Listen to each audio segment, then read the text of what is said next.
ಎಲ್ಲರಿಗೂ ವೀರು ಕನ್ನಡ ಯೂಟ್ಯೂಬ್ ಚಾನೆಲ್ಗೆ ಆತ್ಮೀಯವಾದ ಸ್ವಾಗತ. ಇವತ್ತಿನ ತರಗತಿಯಲ್ಲಿ ನಾನು ವೈದೇಹಿ ಅವರು ಬರೆದಿರ್ತಕ್ಕಂತಹ ಅಸ್ಪೃಶ್ಯರು ಕಾದಂಬರಿಯ ಭಾಗ 8ರ ಬಗ್ಗೆ ಇವತ್ತಿನ ತರಗತಿಯಲ್ಲಿ ಚರ್ಚೆಯನ್ನ ಮಾಡ್ತಾ ಇದ್ದೀನಿ.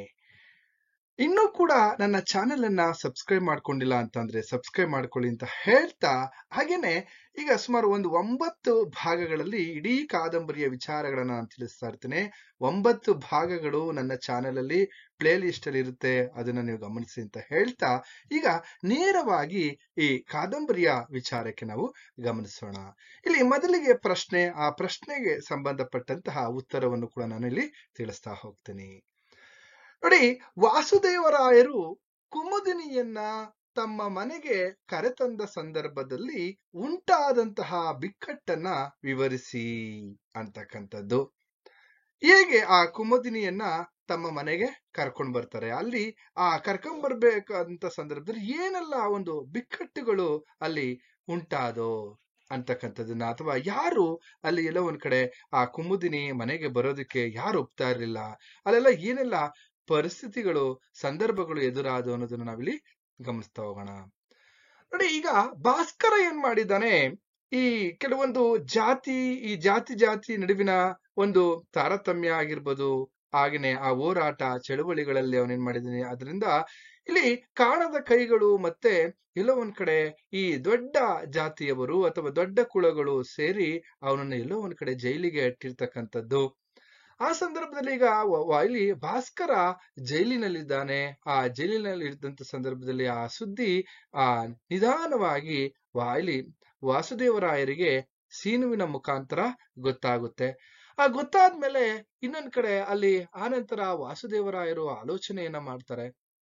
ಸೀನು ಕೂಡ ಭಾಸ್ಕರನನ್ನ ಹೆಂಡತಿ ಈಗ ತುಂಬು ಗರ್ಭಿಣಿ. ಯಾಕೆಂದ್ರೆ ಆ ಮಾತನಾಡ್ತಾ ವಾಸುದೇವರಾಯರು ಕೂಡ ಏನ್ ಮಾಡ್ತಾರೆ, ಅವಳನ್ನೇನಾದ್ರೂ ಮಾಡಿ ಈಗ ನಾವು ನಮ್ಮ ಮನೆಗೆ ಕರ್ಕೊಂಡ್ ಬರ್ಬೇಕು ಅಂತ ಆಲೋಚನೆ. ಹಾಗೇನೆ ಸೀನು ಕೂಡ ಏನ್ ಮಾಡ್ತಾನಲ್ಲಿ, ಈಗ ಅಲ್ಲಿ ಅತ್ತಿಗೆ ಏಕಾಂಗಿಯಾಗಿ ಒಬ್ಬಳೇ ಇದ್ದಾರೆ ಅಂತಕ್ಕಂಥದ್ದು. ಹಾಗೇನೆ ಅವ್ರ ಮನಸ್ಸು ಸರಿ ಇಲ್ಲ, ಏನಾದ್ರೂ ಮಾಡಿ ಈ ಸಂದರ್ಭದಲ್ಲಿ ನಾವು ಅವರಿಗೆ ಎಲ್ಲ ಒಂದ್ ಕಡೆ ಅವರ ಸಹಾಯಕ್ಕೆ ನಾವು ನಿಲ್ಬೇಕು ಅನ್ನುವಂತಹ ನಿರ್ಧಾರವನ್ನ ವಾಸುದೇವರಾಯರು ಮತ್ತೆ ಸೀನು ಇವರಿಬ್ರು ಇಲ್ಲಿ ಮಾತನಾಡ್ತಾ ಇರ್ತಕ್ಕಂಥದ್ದು. ಅದೇ ಸಂದರ್ಭದಲ್ಲಿ ಈ ವಿಚಾರವನ್ನ ಈ ಶೀನು ಎಲ್ಲ ಒಂದ್ ಕಡೆ ಪ್ರಸ್ತಾಪ ಮಾಡ್ತಾ ಇರ್ತಕ್ಕಂಥ ಸಂದರ್ಭದಲ್ಲಿ ಅಲ್ಲಿ ಭಾಸ್ಕರನ ತಾಯಿ ಆಗಿರ್ತಕ್ಕಂತಹ ಪಾರ್ವತಕ್ಕ ಏನ್ ಮಾಡ್ತಾರಪ್ಪ ಅಂತಂದ್ರೆ, ಆಗ ಯಾವ ಬಸರು ಜಾತಿ ಇಲ್ಲದ ಬಸರು, ಅಥವಾ ಆ ಬಸುರಿಗೆ ಕಲ್ಲು ಬಿದ್ದು ಹೋಗಲಿ ಎಂದು ಇಡೀ ಶಾಪವನ್ನ ಹಾಕ್ತಾ ಇಲ್ಲಿ ಬೈತಾ ಇರ್ತಕ್ಕಂಥದ್ದನ್ನ ನಾವಿಲ್ಲಿ ಗಮನಿಸ್ತಾ ಹೋಗ್ಬೋದು. ಅದಾದ್ಮೇಲೆ ನಂತರ ಆ ಶೀನು ಹೇಳ್ತಾನೆ, ಹೀಗೆ ಅತ್ತಿಗೆ ಮನಸ್ಸು ಈಗ್ಲೇ ಸರಿ ಇಲ್ಲ, ಅದರಲ್ಲಿ ನೀವೊಂದಷ್ಟು ಇಡೀ ಶಾಪವನ್ನ ಹಾಕ್ತಕ್ಕಂಥದ್ದು ಎಷ್ಟರ ಮಟ್ಟಿಗೆ ಸರಿ ಇರ್ತಕ್ಕಂತಹ ಮಾತನಾಡ್ತಕ್ಕಂಥದ್ದು. ಆದ್ರೆ ಏನಾದ್ರೂ ಮಾಡಿ ಈಗ ಅವಳನ್ನ ನೋಡ್ಕೊಳ್ತಕ್ಕಂತಹ ಒಂದು ಜವಾಬ್ದಾರಿ ನಮ್ಮದು ಅನ್ನುವಂತ ಒಂದು ನಿರ್ಧಾರಕ್ಕೆ ಇಲ್ಲಿ ವಾಸುದೇವರಾಯರಾಗಿರ್ಬೋದು, ಹಾಗೇನೆ ಶೀನು, ಇನ್ನೊಂದು ಜೊತೆಗೆ ಅಲ್ಲಿ ಅವ್ರು ನೋಡ್ಕೊಳ್ಳೋದಕ್ಕೆ ಒಬ್ರು ಬೇಕು ಅಂದಾಗ ಇಲ್ಲಿ ಸರೋಜಾಳನ್ನ ಕರ್ಕೊಂಡು ಹೋಗ್ತೀನಿ ಅನ್ನುವಂತಹ ಒಂದು ನಿರ್ಧಾರವನ್ನ ಸೀನು ಪ್ರಸ್ತಾಪ ಮಾಡಿದಾಗ, ಆಗ ಗೌರಮ್ನವರು ಇಲ್ಲಿ ಸರೋಜ ಎಲ್ಲೂ ಬರೋದಿಲ್ಲ ಅಂತಕ್ಕಂಥದ್ದು.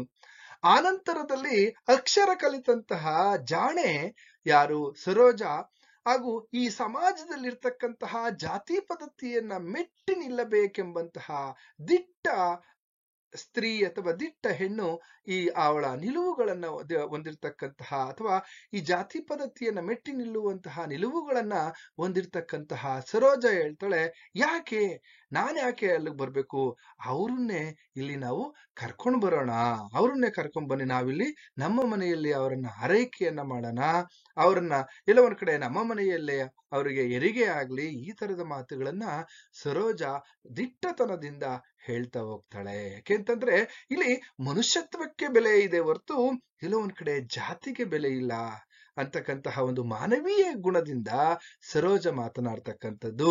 ಆಗ ಅತ್ತಿಗೆಯನ್ನ ಇಲ್ಲೇ ಕರ್ಕೊಂಡು ಬನ್ನಿ, ನಾನು ಅವರಿಗೆ ಆರೈಕೆಯನ್ನ ಮಾಡ್ತೀನಿ ಅಂತಕ್ಕಂಥದ್ದು. ಆಗ ಪಾರ್ವತಕ್ಕ ಈ ಮನೆ ಮೆಟ್ಟಲು ಹತ್ತುವಂತಹ ಯೋಗ್ಯತೆ ಆ ಹುಡುಗಿಗೆ ಇಲ್ಲ ಈ ಜನ್ಮ ಜನ್ಮದಲ್ಲಿಯೂ ಅಂತಕ್ಕಂತಹ ಮತ್ತೆ ತನ್ನ ಎಲ್ಲೋ ಒಂದ್ ಕಡೆ ಈ ಕೊಂಕುತನವನ್ನ ತೋರಿಸ್ತಕ್ಕಂಥದ್ದು ಅಥವಾ ತನ್ನ ಮಂಡತನದ ವಾದವನ್ನ ಮಾಡ್ತಕ್ಕಂತಹ ಪಾರ್ಥಕ್ಕ. ಅದಾದ್ಮೇಲೆ ಹೀಗೆ ಮುಂದುವರೆದಂತೆ ಶಿವ ಹೇಳ್ತಾನೆ, ಅಲ್ಲಿ ಆ ಚಿಕ್ಕ ಮಕ್ಕಳು ಕೂಡ ಅಲ್ಲಿ ಮಾತನಾಡ್ತಾ ಹೋಗ್ತಾರೆ, ಅಲ್ಲಿ ಭಾಸ್ಕರನ್ನ ನಮಗೆ ಬೇಕು, ಆದ್ರೆ ಅವನ ಹೆಂಡತಿ ನಮಗ್ ಬೇಡವಾ ಅಂತಕ್ಕಂಥದ್ದು.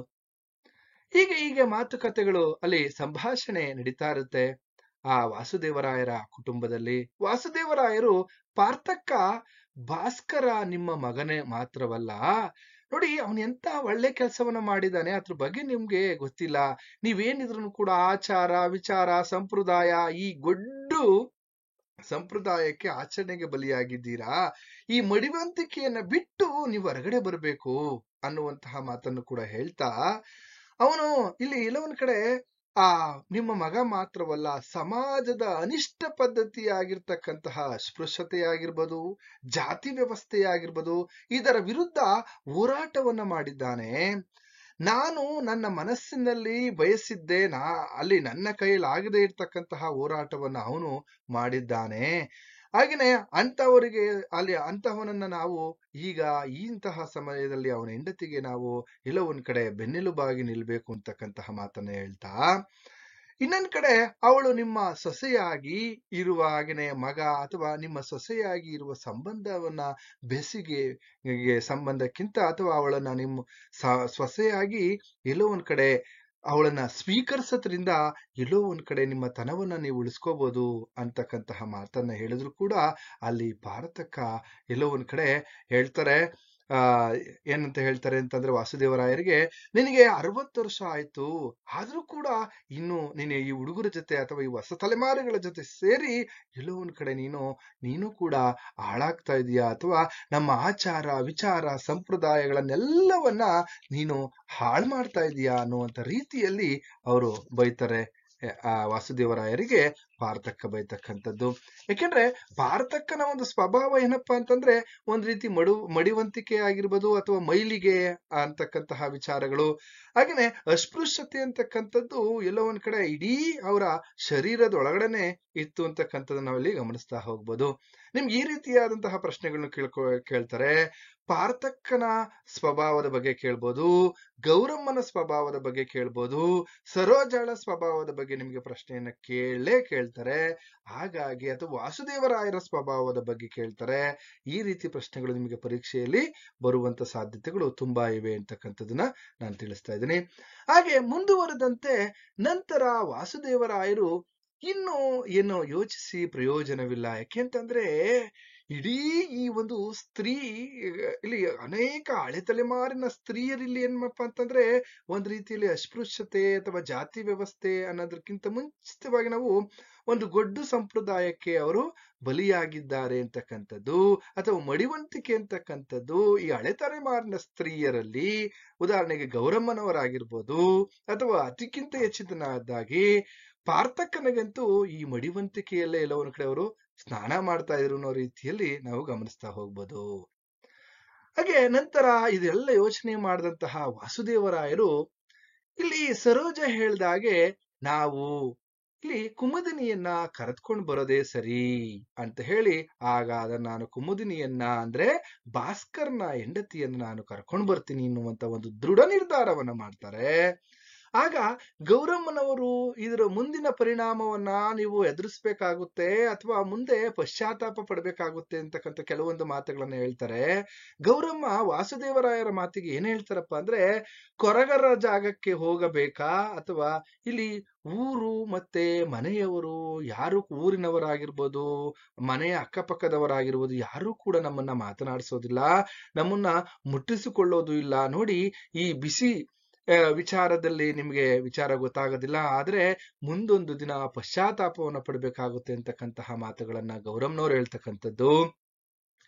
ಹೀಗೆ ಮುಂದುವರೆದಂತೆ ಗೌರಮ್ಮನವರು ಅವಳ ಜಾತಿಯನ್ನ ಕರೆದುಕೊಂಡು ಇಲ್ಲ ಒಂದ್ ಕಡೆ ಅವಳನ್ನ ಕರೆದುಕೊಂಡು ಬಂದರೆ ಮನೆಯಲ್ಲಿ ಕೆಲಸ ಮಾಡ್ತಕ್ಕಂತಹ ಕೆಲಸದಾಕೆನೂ ಕೂಡ ಕೆಲಸವನ್ನ ಬಿಟ್ಬಿಡ್ತಾಳೆ ಅಂತಕ್ಕಂಥದ್ದು. ಆಗ ಅವಳನ್ನ ಯಾರು ಪಾಲನೆ ಮಾಡ್ತಾರೆ, ಯಾರು ಆರೈಕೆಯನ್ನ ಮಾಡ್ತಾರೆ ಅಂದಾಗ ಆಗ ಸರೋಜ ಹೇಳ್ತಾಳೆ, ಭಾಸ್ಕರಣ್ಣನ ಹೆಂಡತಿಯನ್ನ ಅಂದ್ರೆ ನನ್ನ ಪ್ರೀತಿಯ ಅತ್ತಿಗೆ ಕುಮುದಿನಿಯನ್ನ ನಾವು ನೋಡ್ಕೊಳ್ತೀನಿ, ನಾನು ಆರೈಕೆಯನ್ನ ಮಾಡ್ತೀನಿ. ಅಪ್ಪಯ್ಯ ನೀವು ನಿಶ್ಚಿಂತೆಯಿಂದ ಆ ಬಳಿ ಕುಮುದಿನಿ ಅತ್ತಿಗೆಯನ್ನ ಕರೆದುಕೊಂಡು ಬನ್ನಿ ಅಂತಕ್ಕಂತಹ ಮಾತನ್ನ ಸರೋಜ ಹೇಳ್ತಕ್ಕಂಥದ್ದು. ನೋಡಿ, ಸರೋಜಾಳ ಈ ಪಾತ್ರದಲ್ಲಿ ನಾವು ಗಮನಿಸ್ತಾ ಹೋಗ್ಬೋದು, ಅವಳು ಕೂಡ ಈ ಅಕ್ಷರಸ್ಥೆ ಆಗಿರೋದ್ರಿಂದ ಈ ಜಾತಿ ವ್ಯವಸ್ಥೆಯನ್ನ ಮೆಟ್ಟಿ ನಿಲ್ಲುವಂತಹ ಒಂದು ಸ್ತ್ರೀ ಚಿತ್ರಣ ಇಲ್ಲಿ ಸರೋಜಾಳ ಪಾತ್ರದಲ್ಲಿ ನಾವು ಗಮನಿಸ್ತಾ ಹೋಗ್ಬೋದು. ಅಷ್ಟರಲ್ಲಿ ಪಾರ್ಥಕ್ಕ ಮತ್ತೆ ಹಾರಿದ್ರು ವಾಸುದೇವರಾಯರ. ಇಲ್ಲಿ ವಾಸುದೇವ, ನೀನು ಅವಳನ್ನ ಕರೆದುಕೊಂಡು ಬಂದರೆ ನಾನು ದೇಶಾಂತರ ಹೋಗ್ತೇನೆ, ಇಲ್ಲ ಅಂತಂದ್ರೆ ನೋಡಿ ಇವೆಲ್ಲವೂ ಬಿಕ್ಕಟ್ಟುಗಳು. ಇಲ್ಲಿ ನಾವು ದೇಶಾಂತರ ಹೋಗ್ತೀನಿ, ಇಲ್ಲ ಅಂತ ಅಂದ್ರೆ ನಾನು ಕೆರೆನೋ ಬಾವಿನೋ ನೋಡ್ಕೊಳ್ತೀನಿ, ಅಥವಾ ಕೆರೆಯಲ್ಲೋ ಬಾವಿಲೋ ನಾನು ಬೀಳ್ತೀನಿ ಎನ್ನುವಂತಹ ಒಂದು ಇಲ್ಲಿ ಹೆದರಿಕೆಯ ಒಂದು ಮಾತುಗಳನ್ನ ಹೇಳ್ತಕ್ಕಂತಹದ್ದನ್ನು ನಾವಿಲ್ಲಿ ಗಮನಿಸ್ತಾ ಹೋಗ್ಬೋದು. ಹಾಗೇನೆ ಪಾರ್ಥಕ್ಕ ಇಲ್ಲಿ ಅವಳ ಒಂದು ಸ್ವಭಾವವನ್ನು ನಾವು ಗಮನಿಸ್ತಾ ಹೋಗ್ಬೋದು. ಇಲ್ಲಿ ಪಾರ್ಥಕ್ಕನ ವಿಚಾರದಲ್ಲಿ ಅವರ ಒಂದು ಸ್ವಭಾವದಲ್ಲಿ ನಾವು ಗಮನಿಸ್ತಕ್ಕಂಥದ್ದನ್ನ ನೋಡೋದಾದ್ರೆ, ಪಾರ್ಥಕ್ಕನಿಗೆ ಇಲ್ಲಿ ಮನುಷ್ಯನಿಗಿಂತ ಮನುಷ್ಯತ್ವಕ್ಕಿಂತ ಮಡಿವಂತಿಕೆ ಅಥವಾ ಮಡಿ ಮೈಲಿಗೆ ಹೆಚ್ಚು ಪ್ರಾಮುಖ್ಯತೆಯನ್ನ ಕೊಡ್ತಕ್ಕಂತಹ, ಅಥವಾ ಸಂಪ್ರದಾಯಕ್ಕೆ ಆಚಾರ ವಿಚಾರಕ್ಕೆ ಹೆಚ್ಚು ಪ್ರಾಮುಖ್ಯತೆಯನ್ನು ಕೊಡ್ತಕ್ಕಂತಹ ಒಂದು ಸ್ವಭಾವ ಯಾರ್ದಪ್ಪ ಅಂತಂದ್ರೆ ಪಾರ್ಥಕ್ಕನದು ಅಂತ ಅಂದ್ರೆ ಇಲ್ಲಿ ತಪ್ಪಾಗಲಿಕ್ಕಿಲ್ಲ ಅನ್ನೋದನ್ನ ನಾವು ಗಮನಿಸ್ತಾ ಹೋಗ್ಬೋದು. ಅದಾದ್ಮೇಲೆ ಇಲ್ಲಿ ಆದ್ರೆ ಯಾವ ಮಾತಿಗೂ ಲೆಕ್ಕಿಸದೆ ವಾಸುದೇವರಾಯರು ಅನೇಕ ರೀತಿಯಲ್ಲಿ ಯೋಚನೆಯನ್ನ ಮಾಡ್ತಾರೆ. ಆಗ ಯಾವ ಮಾತಿಗೂ ಮೊದಲೇ ಅವರು ಕೂಡ ಏನ್ ಮಾಡ್ತಾ ಇದಾರಪ್ಪ ಅಂತಂದ್ರೆ ಈ ಜಾತಿ ಪದ್ಧತಿಯನ್ನ ಹೋಗಲಾಡಿಸ್ಬೇಕು ಅಂತಕ್ಕಂತಹ ಒಂದು ಅವ್ರ ಮನಸ್ಸಿನಲ್ಲಿ ಮೂಡಿರ್ತಕ್ಕಂಥ ವಿಚಾರ, ಅವರ ಮನಸ್ಸಿನಲ್ಲಿ ಮೂಡಿರ್ತಕ್ಕಂಥ ವಿಚಾರವನ್ನ ಭಾಸ್ಕರ ಎಲ್ಲ ಒಂದ್ ಕಡೆ ನನಸು ಮಾಡಿರ್ತಕ್ಕಂಥದ್ದು. ಇದನ್ನೆಲ್ಲ ಯೋಚನೆ ಮಾಡಿದಾಗ ಅವರು ಒಂದು ದೃಢ ನಿರ್ಧಾರವನ್ನು ತೆಗೆದುಕೊಂಡು ಅಪೂರ್ವ ಎಕ್ಸ್ಪ್ರೆಸ್ ಅನ್ನ ಹತ್ತಿ ಅಲ್ಲಿ ಹೊರಡ್ತಾರೆ.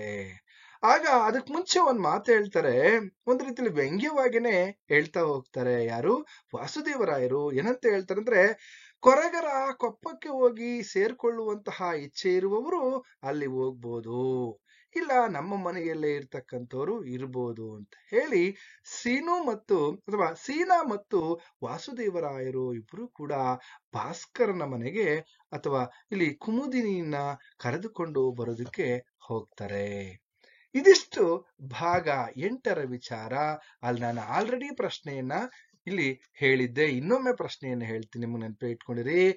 ಇಲ್ಲಿ ವಾಸುದೇವರಾಯರು ಕುಮುದಿನಿಯನ್ನ ತಮ್ಮ ಮನೆಗೆ ಕರೆತಂದ ಸಂದರ್ಭದಲ್ಲಿ, ಕರ್ಕೊಬರ್ಬೇಕು ಅಂತಕ್ಕಂತಹ ಸಂದರ್ಭದಲ್ಲಿ ಏನೆಲ್ಲ ಬಿಕ್ಕಟ್ಟುಗಳು ಉಂಟಾಗಿದ್ದೋ ಅಂತಕ್ಕಂಥದ್ದು. ಬಿಕ್ಕಟ್ಟುಗಳು ಯಾವ್ದಪ್ಪ ಅಂದ್ರೆ, ಗೌರಮ್ಮನವರು ಮಾತನಾಡಿರ್ತಕ್ಕಂಥ ವಿಚಾರ ಆಗಿರ್ಬೋದು, ಪಾರ್ಥಕ್ಕ ಮಾತಾಡ್ತಕ್ಕಂಥ ವಿಚಾರ ಆಗಿರ್ಬೋದು, ಅವೇನೆ ಬಿಕ್ಕಟ್ಟುಗಳು. ಅವನ್ನ ನೀವು ಪರೀಕ್ಷೆಯಲ್ಲಿ ಕೇಳಿದ್ರೆ ಬರೀರಿ. ಈ ಗೌರಮ್ಮ ಪಾರ್ಥಮ್ಮನ ಬಗ್ಗೆ, ಅವರ ಸ್ವಭಾವದ ಬಗ್ಗೆ ಅಂತೂ ಕೇಳ್ತಾರೆ. ಇದಿಷ್ಟು ಇವತ್ತಿನ ತರಗತಿಯ ವಿಚಾರ. ಮುಂದಿನ ತರಗತಿಯಲ್ಲಿ ಮತ್ತೊಂದಿಷ್ಟು ವಿಚಾರಗಳನ್ನ ಗಮನಿಸ್ತಾ ಹೋಗೋಣ.